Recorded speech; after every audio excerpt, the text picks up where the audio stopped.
Sodoma, la scissione di Napoli, in prima assoluta. Un film di Jenny Fanny.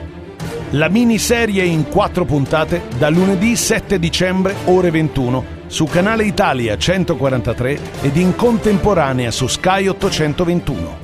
È una storia tratta dalle annose vicende di cronaca che hanno riguardato le mura e i vicoli della città di Napoli nel recente passato, ovvero la sanguinosa faida esplosa tra le famiglie che si contendevano il predominio del territorio per far crescere le loro attività criminose. Il clan più grande e potente, ovvero quello di Peppe, detto O Messicano, improvvisamente viene messo a dura prova da una scissione interna effettuata proprio da uno dei suoi uomini più fedeli, ovvero Francesco, detto Onfamone. Nel frattempo cresce, seguendo l'esempio del padre, il figlio di Peppe O Messicano, ovvero Jenny, detto Oblil, che approfittando del momento di confusione creatosi nella sua famiglia e dunque nel clan del padre, costituisce in segreto un suo personale clan, coinvolgendo i suoi amici d'infanzia ed alcuni appartenenti al vecchio clan del padre.